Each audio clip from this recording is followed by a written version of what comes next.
Infopodcast, l'agenda de Sant Cugat. Salutacions, us parla Sara Vella i avui a l'Infopodcast repassarem els actes més rellevants del cap de setmana. Arriba un cap de setmana molt tranquil, que a Sant Cugat per a molts és pont, ja que el dimarts 3 de març és Sant Madí i el dilluns 2 de març és dia de lliure disposició a les escoles. Els qui no marxin de pont tindran la possibilitat de fer alguna coseta, però només dissabte. Diumenge serà un dia de descans sense activitats programades.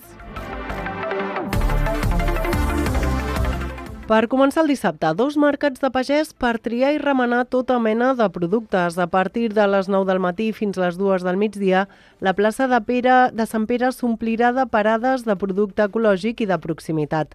Verdura, fruita, embotit, formatge, pa i oli són algunes de les especialitats d'aquest mercat. També de 9 a 2, davant del casal de Mirasol, s'instal·larà l'altre mercat de pagès.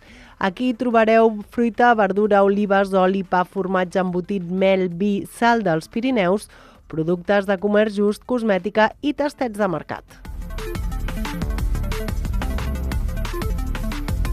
A partir de les 10 del matí, com cada dissabte, visita guiada al monestir de Sant Cugat. Descobriràs la història del monestir més poderós del comtat de Barcelona i la simbologia del seu magnífic claustre romànic.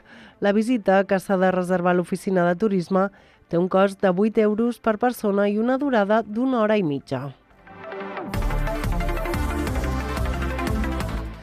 Ja al migdia, concretament a 2:15, Koldo Moner presenta un concert Vermut al siglo, de jazz, al recinte del Mercantic.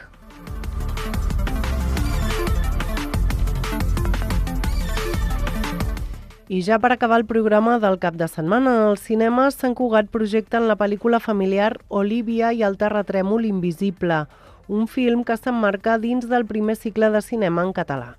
El passi comença, com dèiem, dissabte a les 6 de la tarda i en finalitzar la pel·lícula s'iniciarà un espai de cinefòrum amb protagonistes de la mateixa pel·lícula.